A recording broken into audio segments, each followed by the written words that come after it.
DIY pamatay ipis o cockroach killer, cockroach trap mga ka-DIY. So ito po ay safe, walang chemicals at higit sa lahat walang gastos. So tuturo ko po sa inyo kung paano ko to ginawa. Panoorin nyo po ang video hanggang sa dulo. Yan, ang daming ipis oh. 5 piraso siguro to. Hello mga ka-DIY, share ko lang sa inyo kung paano gumawa ng DIY pamatay ipis o cockroach killer. So, cockroach trap po ang gagawin natin gamit ang pinaglagyan ng soft drinks. Ito po ay plastic bottle lang. So magkakat lang po tayo. Teka, tigas yun, kakat lang po tayo ng plastic bottle. Okay.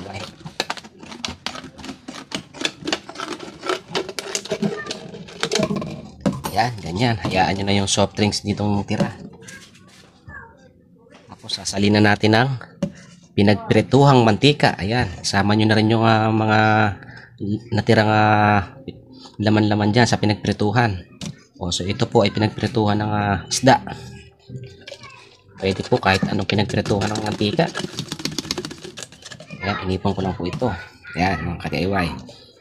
Tapos gaganon nyo yung mantika sa gilid para pag pumunta yung ipis, madudulas na siya, hindi na siya makakaalis doon sa loob, matratrap na siya.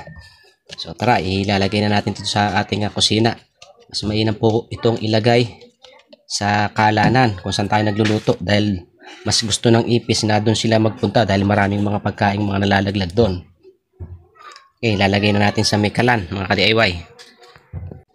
So ayan mga ka-DIY, ilalagay lang po natin ito sa ating kitchen o sa ating kalanan. Pupuntahan po ng mga ipis yan at matratrap na sila dyan. Hindi na sila makakaalis hanggang sa malunod sila sa mantika, hanggang sa mamatay sila. So ito po ay napaka-safe, walang chemicals, walang gastos, very effective. So antabayanan lang natin ito hanggang kinabukasan o babalikan natin ito hanggang kinabukasan ng umaga. Sigurado punong-puno na ng ipis yan, baka makahuli ng mga ilang piraso yan. So tingnan po natin bukas mga ka-DIY. So yan na nga mga ka-DIY, tingnan na natin kung merong nahuling mga ipis. So ayan, meron nga mga ka-DIY oh.